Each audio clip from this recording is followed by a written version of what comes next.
Hello, everyone. Welcome back. Happy Wednesday. It is our live Q&A night. I'm very excited to be back with you guys tonight. So I am Pam with Purrrfectly Holistic. If we have not met, it's nice to meet you.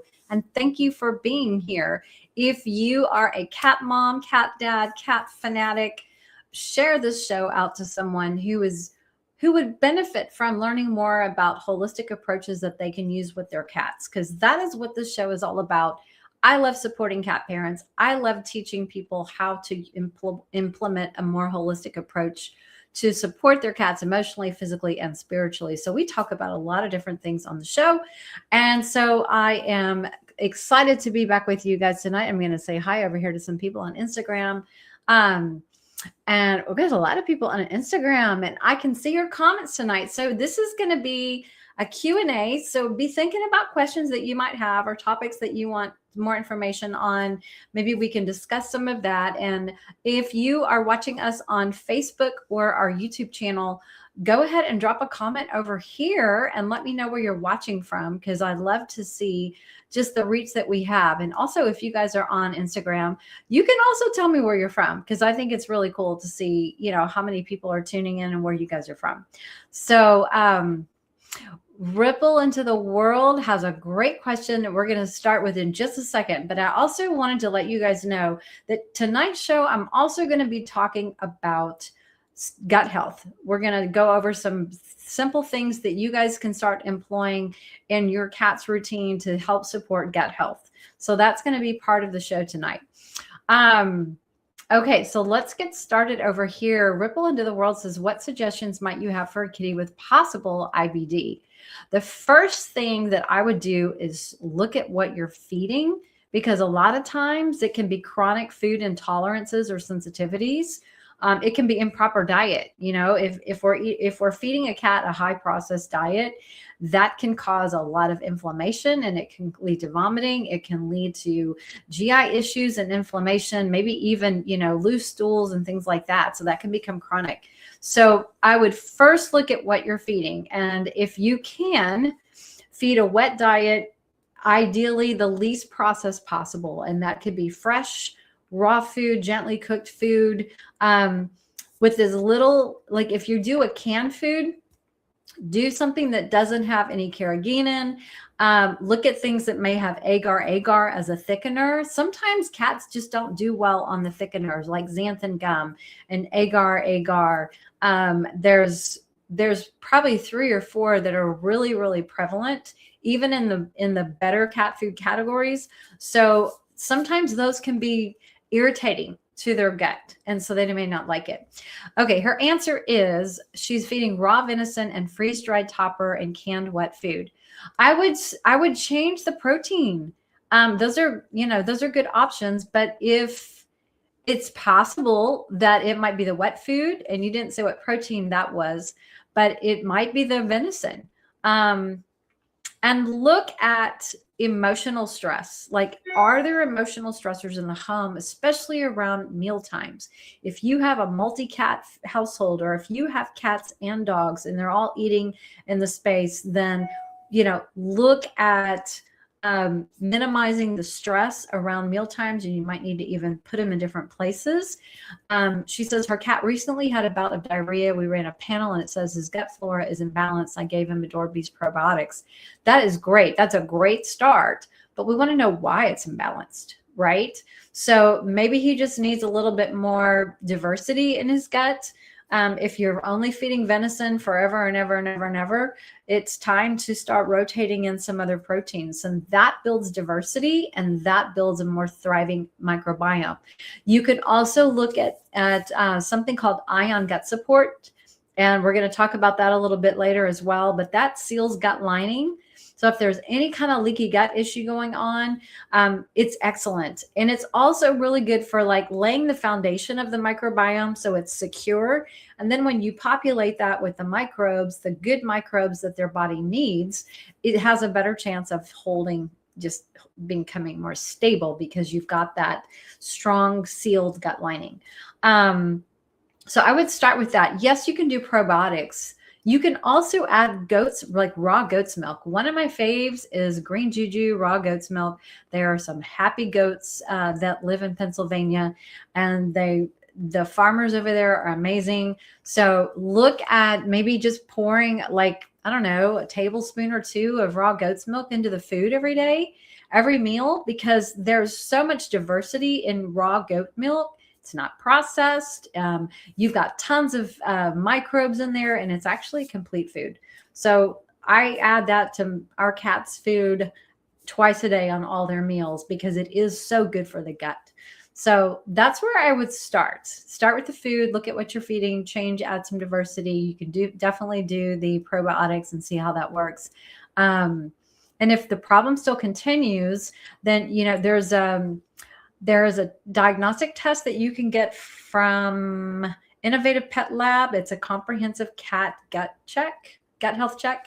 So you can have them run some tests, and I think it's just a poop sample that you send in. You get a kit from them, Innovative Pet Labs. Actually, we are one of their affiliates on our website. If you look under testing kits under shop.purrrfectlyholistic.com, it's an excellent company. I highly recommend them. And they could give you more insight if little changes you're doing isn't working. So that's a great question to start the show. And you know what, since you asked, okay, so here she says, look back, he won't eat anything but venison raw. We rotate canned proteins with raws. Okay. That says to me, he may have a block to other proteins and raw food, maybe raw chicken, raw turkey, raw beef, raw duck. He may have a block to that. And that could be an emotional response to some, like he may have experienced some kind of stress when he was eating those other proteins, or at some point when he was eating a different protein. And for some reason, his body just like, nope, I'm not eating that raw, whatever, fill in the blank. So it could be just something that can be cleared energetically as a stressor, because I don't find most cats have an aversion to things like duck and turkey and beef and rabbit and things like that. To have a cat only want venison is kind of rare, don't you think? I mean, because it's not part of their traditional diet.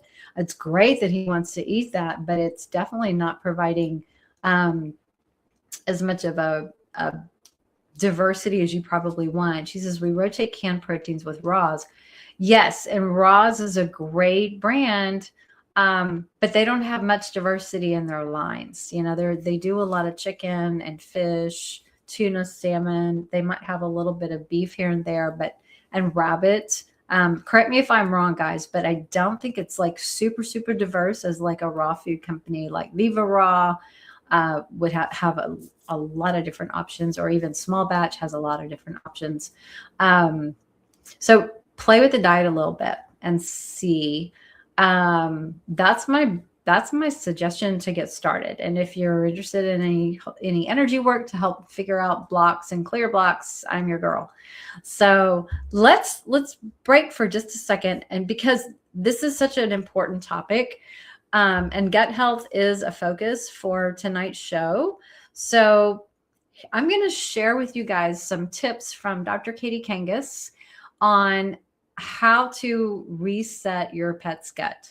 And there's simple things that you guys can do. The first thing is actively support gut repair. And so to do this, you want to select cleaner, minimally processed foods whenever you can.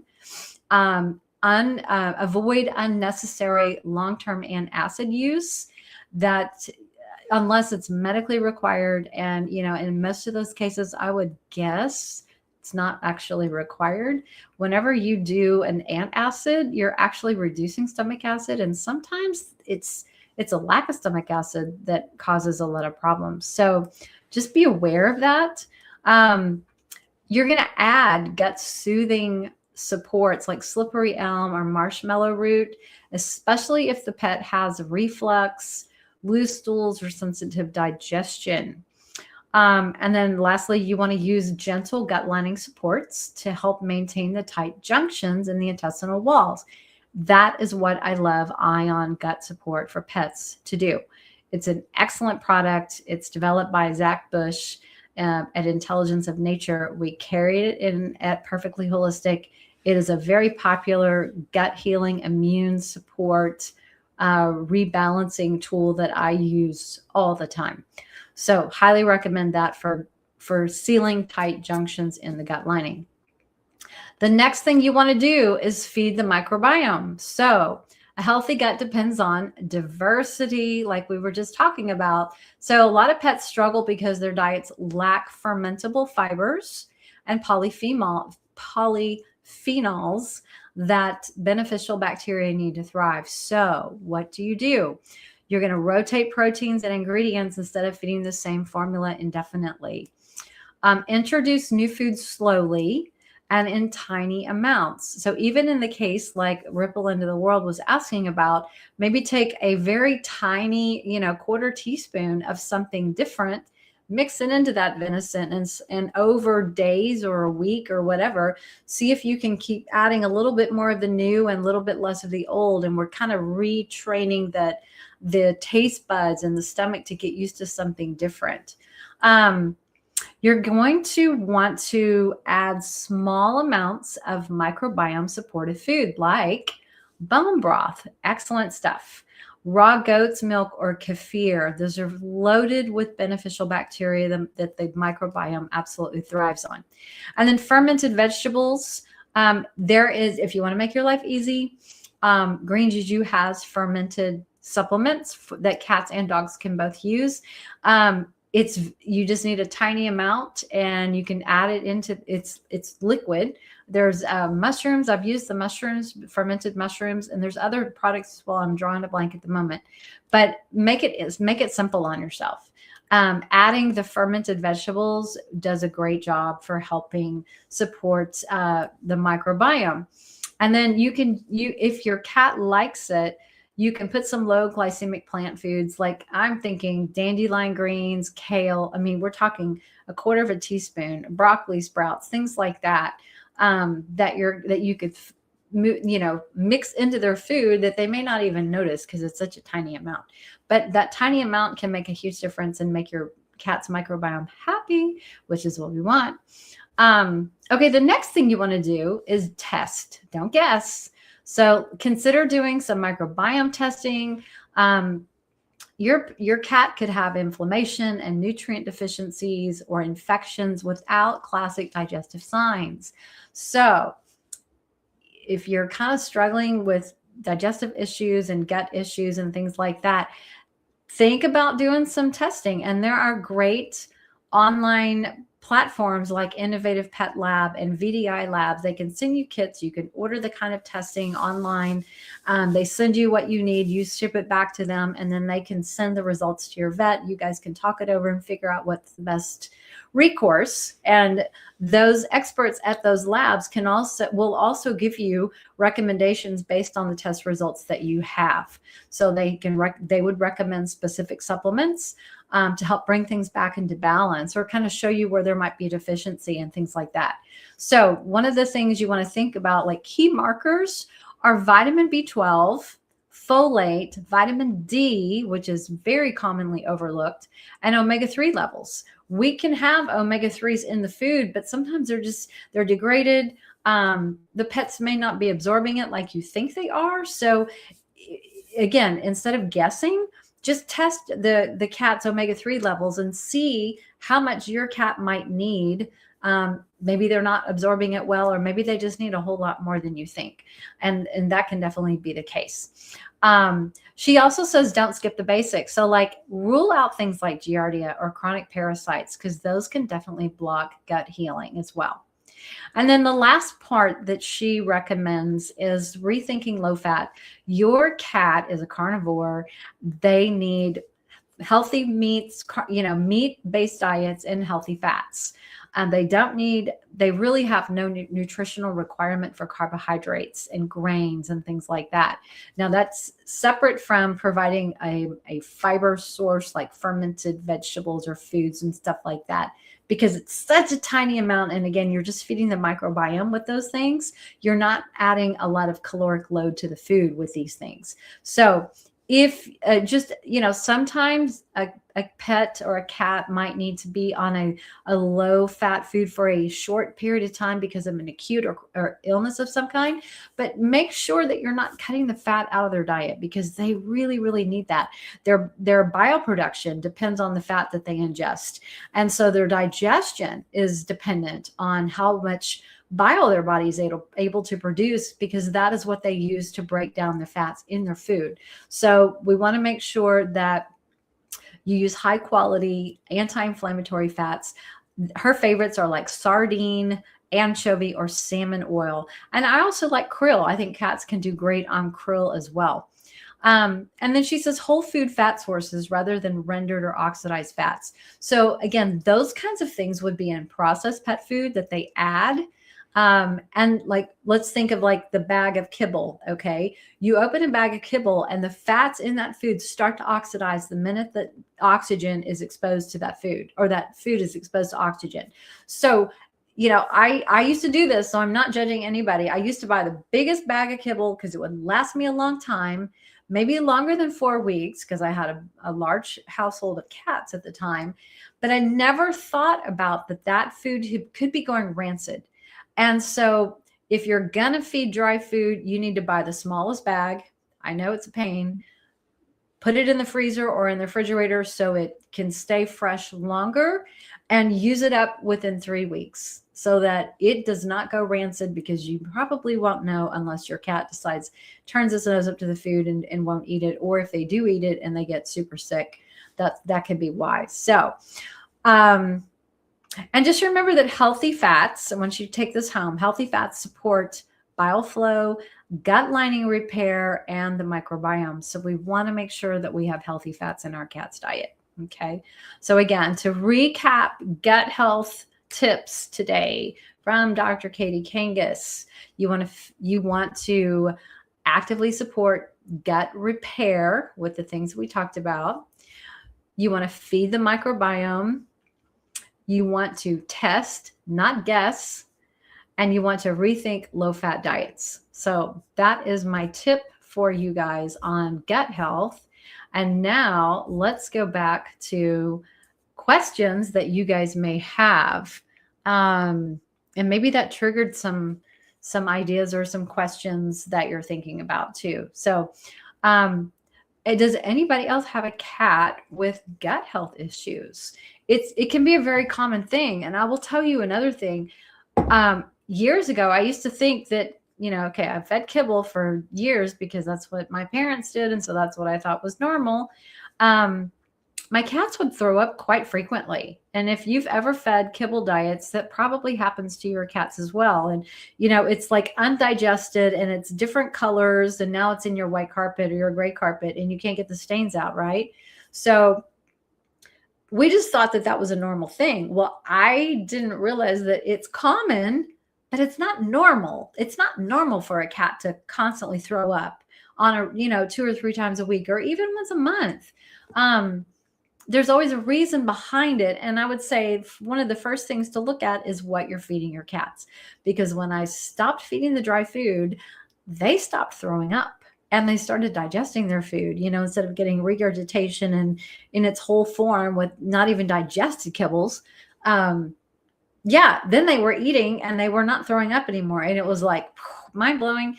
So just keep that in mind. So if you take your cat to the vet and it says, well, vomiting's normal, it's not normal. It's not normal in a healthy cat. It's common, but it's not normal. So if you look at cats in the wild, they're not going to be vomiting all the time.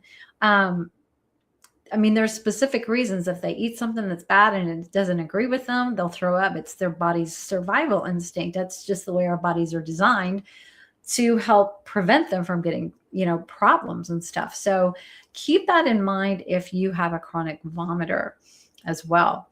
Okay. So let's go back to questions. What additional questions do you guys have? And I want to make sure I didn't miss anything up here. Okay, so here's something I did miss with Ripple Into the World. She says he recently had a bout of diarrhea. We ran a panel, and I did read this, and his gut flora is imbalanced, and she's using the probiotics. Okay, so we did that. let me see if there's anything else. I want to say hi to Bonnie and Jasper and Prince. I know she's watching today, so thank you for being here. So I am on Instagram and I'm on Facebook and YouTube. So does anybody have any other questions on those platforms? Because I will be here we have about 10 more minutes to go. So let me know if you have any other thoughts. Maybe you have questions about some of the gut health protocols I went over from Dr. Kangas.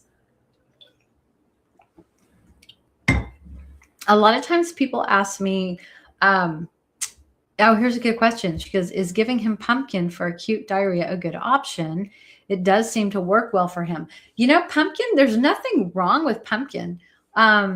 Cooked pumpkin is actually, it's low glycemic index, and it can either help constipation by softening stools, but it can also firm up stools when there is some diarrhea. Now, I will say this, it doesn't work in every case. Depending on what's going on, sometimes activated charcoal, if you took a capsule like for humans and just gave him like 1/8 of a capsule, which is a tiny amount, you basically just sprinkle it in his food, or a little bit of food or a treat or something. Sometimes if it's toxin related, that's a really good toxin binder and it can help firm up the stools, but you can certainly try pumpkin. The more I learn about gut health and things like fiber and things and that sort of thing, when it comes to digestive issues, I'm learning more and more that adding pumpkin all the time, or adding the same fiber source all the time is really not always a good idea, because they may not need it all the time. So yes, it can provide a nice source of fiber, but again, I want us to think diversity. And if you're feeding a fresh diet, a lot of time commercial foods have a good fiber source in there. And rotating brands will give you more diversity in ingredients and things like that as well. So something to think about. There's psyllium husk that you can use. There's pumpkin. You can do Jerusalem artichoke. I mean, we're talking 1/4 of a teaspoon, maybe a half. Minced like dandelion or broccoli sprouts. This would be a good option. Think about the green juju fermented mushrooms and look at some of their products that you can add. And again, I just think diversity is really good. But yeah, try it. And then I would try to figure out what caused the acute diarrhea. Was it something that he ate that didn't agree with him? Because a lot of times that can be it. And maybe it's a change of diet. Maybe he's got a real sensitive GI tract and you just need to go a slower transition, which, introducing other things or other foods. So that could have been it as well. But see if you can put your detective hat on and figure out what caused the acute diarrhea, because that is the key to solving the problem. So that number one, you can stop it from repeating, and just be aware that, hey, this is what happens when he does this or that. But yeah, or maybe it can sometimes be an emotional response. The root chakra is tied to safety, survival. When that is out of balance, you can have blowout diarrhea, you can have constipation. It can be both. And when left unaddressed, it can become chronic. So maybe there was, something that happened that really scared him, or, he encountered another pet that, I'm just throwing out, scenarios that can happen. If cats get really, really scared, it can throw their whole, energetic system out of balance. And so that affects the whole body. It can affect the digestive system. So just think about that. And it's not always the food. It can be an emotional thing as well. She says, we couldn't pinpoint it, but he does have a sensitive system. I was considering doing another round of Adored Beast leaky gut protocol. We did wonder, as I was going away, I was going away and my husband is really stressed with work. It may have thrown him off. It could be, our cats pick up our emotions. We're putting them in our environment, whether we know it or not. And we cannot put, we cannot cover them and protect our cats from feeling our energies, because it just doesn't work like that. So that's very much a possibility. But I would say if you've done a leaky gut protocol with him already, I would do the microbiome test. I would do like the comprehensive cat gut health test from Innovative Pet Labs and determine if it's a magnesium issue, if it's an omega-3 issue, if it's a vitamin D issue, and he's just not absorbing things, and whatever else may fall into that line of testing. They have certain markers they look for. So yeah, I would say if you've already done leaky gut, I instead of throwing money at that, put money into a diagnostic test that would give you a whole lot more information to work from before going out and buying a whole nother supplement. She says, I'm in Canada. Does that test cross borders? Yes, it actually does. And they can, let me think. I heard there's also VDI Labs and Innovative Pet Labs. Those are the two I would look at. And I believe that Innovative Pet Labs does ship to Canada now. But I know that they used to have a workaround too, where you just mail them a sample. I believe it's a poop sample to their labs. So you can just put it in contact them and order this test and tell them, hey, I'm here. And if for any reason they can't send you the test kit, they'll tell you how to send them a sample. And then they'll give you the results online. So you just get it all by email. So there's workarounds for that kind of thing. You just need to send them a sample. But they would have all the details to figure that out. But yeah, they can definitely help you, even if you're in Canada. So, because I know they're doing it for either both companies, or at least one of those companies are working and like with people all over the world. So I think it's definitely doable. Okay, let's see what else. Do you have other pets in the home besides the kitty cat? That's my other question, because maybe there was something going between the pets that contributed to the acute diarrhea. There's a lot of potentials. So kind of looking at how fast he's recovering from it. How long did it last? When did it start? Can you nail down those dates to exactly at the time you left, or was it right after you left? Those kinds of things can be very insightful too. You just have to put your detective hat on and really start to dig in and ask a lot of good questions. So, wow, that was a lot. We've covered a lot of information in a very short time. Before we wrap tonight's session up, does anybody else have any other questions? I hope this has been helpful. Some of it you guys may have heard before, but it's always good to hear it again, right? Okay, so she says, no other pets, but we do leash walk him, and we wonder if the residue salt on our pavement, he may have licked off his fur. Maybe, but cats need salt. So I don't know. I don't know about if it was like such a large amount that it would totally throw him off like that. That's a good question. And I'm not a vet, so I couldn't give you a scientific answer to that question, but you can also just do a little search online and just see, is there a correlation between excess salt intake and diarrhea in cats? Ask ChatGPT. They can probably provide a lot of good, at least articles or resources for you to look into as far as that goes. Okay, well, I hope he's on the mend. And I think it's so cool that you leash walk him. So awesome. Yeah, cat, they need that environmental enrichment. It's such an easy way to do it, for sure. Okay. Any other thoughts before we sign off for today? This has been a lot of fun. I hope you guys have taken notes, and definitely share the show out to people who have cats, because they don't know what they don't know. She says, we have a vet appointment on February 7th for his heart check, and we'll discuss. From the panel, the vet is thinking IBD and asking about further testing. Yeah, and that's why I would look at the VDI labs or the innovative pet lab testing, because they have super comprehensive gut health checks for cats, and they can give you a lot of really good information and look at markers.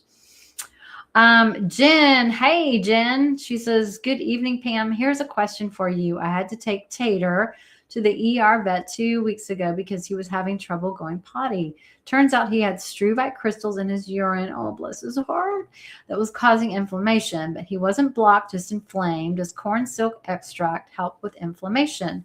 To my knowledge, it does, but in those kinds of situations, I would look at environmental stressors and I would look at diet. I don't know what he's eating, but if it's processed food, that can definitely contribute to a raised pH, which can have more inflammation. But stress, emotional stress, can definitely contribute to inflammation, which can end up looking like cystitis. And in some cases, those crystals can form. So it does make it kind of very scary, of course. We don't want them to block. But I would look at those two potential things to see if one of those might resonate well with as a possibility. So look at diet and look at emotional stressors in his environment to see if one of those could have contributed to that situation. She says, I've also added D-mannose powder to his food. The vet wants him to eat the urinary food. He eats commercial raw, Viva, and small batch. Perfect. Okay. D-mannose is great as preventing bacteria from sticking to the urethra. So if his situation was not bacterial, there's no reason to do D-mannose powder, because it's not going to help inflammation. It just helps prevent bacteria from sticking to the lining, to the walls of the urethra, so he can pee it right out. The key is reducing inflammation in the bladder. I mean, a lot of times reducing just overall stress in his body. And remind me, do you have another cat? I can't remember. The food is great, so I don't think it's the food. So that would make me think it's stress of some kind. It could be an outside feral cat that's upsetting him. Does he seem stressed? Is he anxious? Those kinds of things. Corn silk is, I know a friend of mine uses that, who has cats with, he gets, what is it? It's crystal. It can be crystals, and stones are the other thing. He's got a chronic issue. So this kind of sounds like it's more of acute. Okay, so she says he's been locked in the house because it's so cold here in Pennsylvania. So with no outside time, that's probably stressing him out. I do have 2 other kitties and they all get along. Oh, bless his heart. Okay. So possibly just not having his normal routine, and then look at the stress in the home. I mean, cats are very sensitive little creatures. They're like little energy sponges. So maybe everybody been stuck inside is very stressful, and cats like their routines. So it's possible that's it. I would keep looking into what you can do to calm him down. The color orange could be really helpful in cases where there's urinary issues. So let him self-select something, put out something orange on the floor, on a bed or something, not in a cat bed, but put it separate so he can go seek it out if he needs it. And you can definitely do the corn silk. Something else, and it's on the tip of my tongue. I'm thinking maybe even an herb garden. If you've never explored doing an herb garden, there's one for peace. There's one for calm. Maybe one of those two would be really good. Just, you can learn more about self-selection and using herb gardens. We have those on our website, but orange would be probably a really good one. Green is very grounding. So, if he's stressed out, he needs a little grounding. He needs a little grounding. And orange can help heal, the sacral chakra, which is where all those organs are. So I would look at that, and then maybe do some extra playtime. Let him get some stress out indoors. Do some one-on-one play sessions with him. You can certainly continue the corn silk extract, but trying to figure out the root, what caused the issue, is the key, so that you can work on preventing that happening again. So that's what I would look at. And I know that you said your kitties all get along, but maybe they've just kind of stressed out each other because they're all cooped up indoors. So that could be something too. Yeah, that's what I would look at. And yeah, I don't blame you for not wanting the veterinary food. It's horrible. He's eating a much better diet having the unprocessed Viva Raw and small batch. Absolutely. I love those brands. Good questions. Okay. Well, guys, this has been fun. If you have any other questions, feel free to drop comments here. She says he does need his grounding. Thank you for the insight. Yeah. It's so easy to overlook just the simple emotional component of health and illness and disease and things like that. But because everything is so medical focused, it's all, vets are like physical symptom based, and that's what they focus on. And I can tell you, everything happens to us, to our cats out here first before it affects us in here. So we can't just think about what's going on, a physical symptom. Yes, it's important, but it's not the only thing. So expand your horizons a little bit. Think about emotionally supporting your cat, mental stimulation, behavior, environmental enrichment, things like that. Monitor stressors that might be contributing to a situation, and illness and things like that.